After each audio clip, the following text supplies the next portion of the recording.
Hi friends, welcome to my channel. ಎಲ್ಲರೂ ಹೇಗಿದ್ದೀರಾ? ಆರಾಮಿದ್ದೀರಾ? ಬನ್ನಿ ಫ್ರೆಂಡ್ಸ್, ಅಮ್ಮ ಇವತ್ತು ಏನು ರೆಸಿಪಿ ತೋರಿಸ್ಕೊಡ್ತಾರೆ ಅಂತ ನೋಡೋಣ. ಅಮ್ಮ ಇವತ್ತು ಹುಳ್ಳಿಕಾಳು ಚಟ್ನಿ ಹೇಗೆ ಮಾಡೋದು ಅಂತ ತೋರಿಸ್ಕೊಡ್ತಾರೆ. ಇದು ಹಳ್ಳಿ ಕಡೆ ಜಾಸ್ತಿ ಮಾಡ್ತಾ ಇದ್ದಿದ್ದು, ಸಿಟಿಲಿ ಜಾಸ್ತಿ ಮಾಡೋದಿಲ್ಲ. ಆದರೂ ಕೆಲವರು ರೇರ್ ಮಾಡಬಹುದು. ಆಗಿನ ಕಾಲದವ್ರು ಜಾಸ್ತಿ ಮಾಡ್ತಾರೆ, ಅಜ್ಜಿಂದಿರು ಅಮ್ಮಂದಿರು. ನಮ್ಮಂಥವ್ರಂತೂ ಮಾಡಲ್ಲ ಜಾಸ್ತಿ. ಆದರೆ ಇದನ್ನು ಮಾಡಿ ಕೊಟ್ಟಿದ್ದು ಅಜ್ಜಿಂದಿರು ಮಾಡಿಕೊಟ್ರಂತೂ ಎಷ್ಟು ರುಚಿಕರವಾಗಿರುತ್ತೆ ಅಂದರೆ, ಸಾಂಬಾರ್ಗಿಂತಲೂ ಚಟ್ನಿ ತುಂಬ ಚೆನ್ನಾಗಿರುತ್ತೆ. ಅಷ್ಟು ಟೇಸ್ಟಿಯಾಗಿ ಮಾಡ್ತಾರೆ. ನಮ್ಮ ಅಜ್ಜಿ ಇದ್ರು, ಅಜ್ಜಿ ಅಂತೂ ತುಂಬ ಚೆನ್ನಾಗಿ ಮಾಡ್ತಾಯಿದ್ರು. ಅವ್ರ ಕಾಲದ ಊಟಗಳೆಲ್ಲ ಎಷ್ಟು ಇಷ್ಟ ಆಗ್ತಾಯಿತ್ತು ಅಂದರೆ, ಆ ಟೇಸ್ಟ್ ನಮ್ಗೆ ಬರೋದೇ ಇಲ್ಲ ಬಿಡಿ. ಅದು ಹೇಳ್ತಾರಲ್ಲ, ಒಬ್ಬೊಬ್ರು ಕೈ ರುಚಿನೇ ರುಚಿ. ಅವ್ರು ಮಾಡಿರೋ ಅಡುಗೆ ನಾವು ಮಾಡೋಕ್ಕೆ ಸಾಧ್ಯನೇ ಇಲ್ಲ. ನಾವೇನೇ ಮಾಡಿದರೂ ಆ ರುಚಿ ತರೋಕ್ಕಾಗಲ್ಲ. ಹಾಗಾಗಿ ಇವತ್ತು ಅಮ್ಮ ತೋರಿಸ್ಕೊಡ್ತಾ ಇದ್ದಾರೆ, ನೋಡಿ ಹೇಗೆ ಅಂತ. ಅಮ್ಮ ಏನೆಲ್ಲ ತೊಗೊಂಡಿದ್ದಾರೆ ಅಂದರೆ, ಬೆಳ್ಳುಳ್ಳಿ ತೊಗೊಂಡಿದ್ದಾರೆ, ಮೆಣಸು ತೊಗೊಂಡಿದ್ದಾರೆ, ಜೀರಿಗೆ ತೊಗೊಂಡಿದ್ದಾರೆ, ಕಾಯಿ ತುರಿ ತೊಗೊಂಡಿದ್ದಾರೆ, ಕೊತ್ತಂಬರಿ ಸೊಪ್ಪು ತೊಗೊಂಡಿದ್ದಾರೆ, ಒಣಮೆಣ್ಸಿಕಾಯಿ ತೊಗೊಂಡಿದ್ದಾರೆ, ಹುಣಸೆಹಣ್ಣು ತೊಗೊಂಡಿದ್ದಾರೆ, 1 ಕಪ್ಪು ಹುಳ್ಳಿಕಾಳು ತೊಗೊಂಡಿದ್ದಾರೆ. ಬನ್ನಿ ಫ್ರೆಂಡ್ಸ್, ಇವಾಗ ಅಮ್ಮ ಇದನ್ನು ರುಬ್ಕೋತಾರೆ. ಹುರಿಬೇಕು. ಹುಳ್ಳಿಕಾಳು ಹುರ್ಕೋಬೇಕು ಫ್ರೆಂಡ್ಸ್. ಹೇಗೆ ಮಾಡೋದು ಅಂತ ತೋರಿಸ್ಕೊಡ್ತಾರೆ ನೋಡಿ ಫ್ರೆಂಡ್ಸ್. ಇವಾಗ ಬಾಣಲಿ ಕಾಯಕ್ಕೆ ಇಟ್ಕೊಂಡಿದ್ದು, ಬಾಣಲಿ ಕಾದಿದೆ ಚೆನ್ನಾಗಿ. ಇವಾಗ ಹುಳ್ಳಿಕಾಳು ಹಾಕೊಂಡಿದ್ದಾರೆ. ಹುಳ್ಳಿಕಾಳು ಸ್ವಲ್ಪ ಗಮ್ಮನೆಗೆ ಹುರ್ಕೋಬೇಕು. ಸಣ್ಣ ಉರಿಲಿ ಗಮ್ ಅನ್ನೋ ಥರ ಹುರ್ಕೋಬೇಕು. ಒಂದೇ ಹದದಲ್ಲಿ ಫ್ರೈ ಮಾಡ್ಕೋಬೇಕು.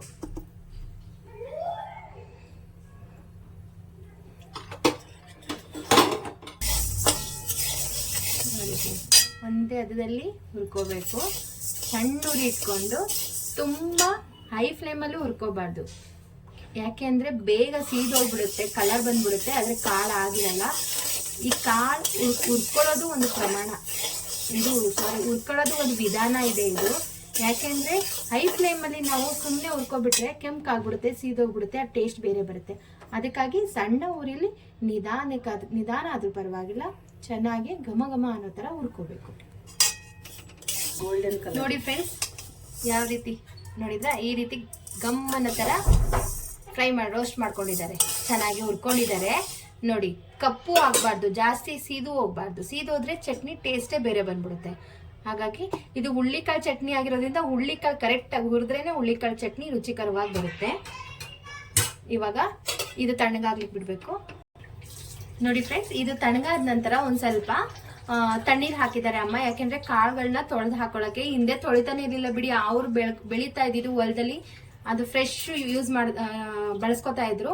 ಆದ್ರೆ ಇವಾಗ ಇದನ್ನ ಏನ್ ಮಾಡ್ತಾರೆ ಅಂದ್ರೆ, ಸ್ಟೋರಲ್ಲಿ ಎಲ್ಲ ಹುಳ ಹಾಕ್ಬಾರ್ದು ಅಂದ್ಬಿಟ್ಟು ಪೌಡ್ರ್ ಎಲ್ಲ ಏನೇನೋ ಹಾಕಿ ಇಡ್ತಾರಲ್ಲ, ಕೆಮಿಕಲ್. ಅದಕ್ಕೋಸ್ಕರ ಯಾವುದೇ ಕಾಳಾಗಿರ್ಬೋದು ತೊಳೆದು ಹಾಕೋಬೇಕು. ಅಮ್ಮ ಇದನ್ನ ತಣ್ಣಗಾದ ನಂತರ 2 ಸರಿ ತೊಳ್ಕೊಂಡು ಹಾಕೋತಾರೆ ರುಬ್ಬಕ್ಕೆ. ಪ್ಲೀಸ್ ಇದನ್ನಂತೂ ಮಾಡಲೇಬೇಕು. ಯಾಕೆ ಅಂದರೆ ಪೌಡ್ರು ಎಲ್ಲ ಇರುತ್ತೆ. ಹಾಗಾಗಿ ತೊಳೆದೇ ಬಳಸಬೇಕು. ಯಾವುದೇ ಕಾಳಾದರೂ ಸ್ಟೋರಿಂದ ತಂದಿದ್ರೆ. ನಾವು ಬೆಳೆದಿರೋದಾದರೆ ಗದ್ದೆಲಿ ನಾವು ಹೊಲದಲ್ಲಿ ಬೆಳೆದಿದ್ರೆ ಹಾಗೆ ಹಾಕ್ತೇವೆ. ಯಾಕೆಂದರೆ ನಾವೇ ಬೆಳೆದಿರೋದ್ರಿಂದ ನಾವೇನು ಅದಕ್ಕೆ ಹಾಕಲ್ಲ ಪೌಡ್ರು.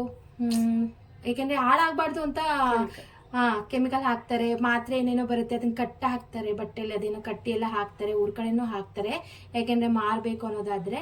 ಇಲ್ಲ ಅಂದರೆ ಫ್ರೆಶ್ ಹಾಗೆ ತಗೊಂಡ್ರೆ ಏನು ತೊಳೆಯೋ ಅವಶ್ಯಕತೆ ಇಲ್ಲ. ಆದರೆ ದಯವಿಟ್ಟು ಅಂಗಡಿಯಿಂದ ತಂದರೆ ಯಾವುದೇ ಕಾಳಾಗಿದ್ರು ತೊಳೆದು ಬಳಸಿ. ಹುರ್ಕೊಂಡಾದ ನಂತರ ಅಮ್ಮ ನೀರಲ್ಲಿ ತೊಳೆದು ಬಳಸ್ಕೊತಾ ಇದ್ದಾರೆ.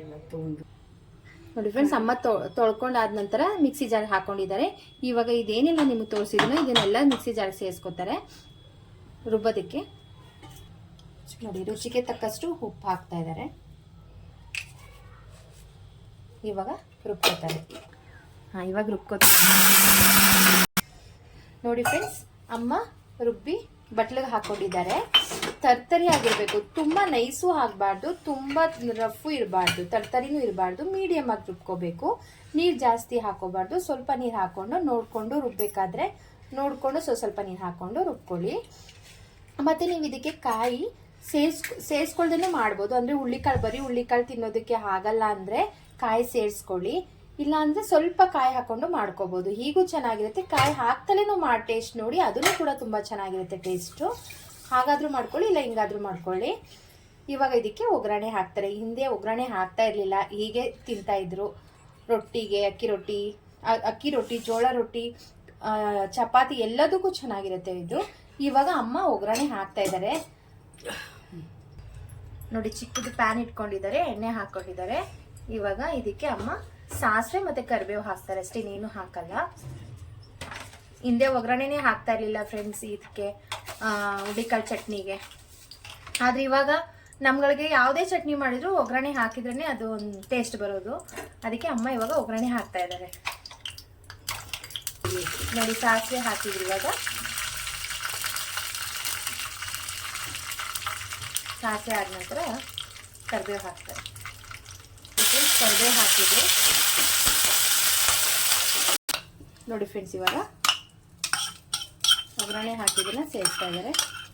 ಇಷ್ಟೇ ಫ್ರೆಂಡ್ಸ್, ಸಿಂಪಲ್ ಆಗಿ ಮಾಡ್ಕೊಳ್ಳೋದು. ಯಾಕೆಂದರೆ ಡೈಲಿ ನಾವು ಕಾಯಿ ಚಟ್ನಿ ಆಗಿರ್ಬೋದು, ಕಾಯಿ ಚಟ್ನಿ, ಟೊಮೊಟೊ ಚಟ್ನಿ, ಕಡಲೆ ಬೀಜ ಚಟ್ನಿ ಎಲ್ಲ ಬೇರೆ ಬೇರೆ ಥರ ಮಾಡ್ಕೋತೀವಿ. ಆದರೆ ಈ ರೀತಿ ಒಂದ್ಸಲಿ ಮಾಡಿಕೊಂಡು ನೋಡಿ, ಮಾಡಿ ತಿಂದು ನೋಡಿ ಹೇಗೆ ಬಂತು, ರುಚಿ ಚೆನ್ನಾಗಿ ಬಂದಿದೆಯಾ ಹೇಗೆ ಅಂತ ನನಗೆ ಕಮೆಂಟ್ ಮಾಡಿ ತಿಳಿಸಿ.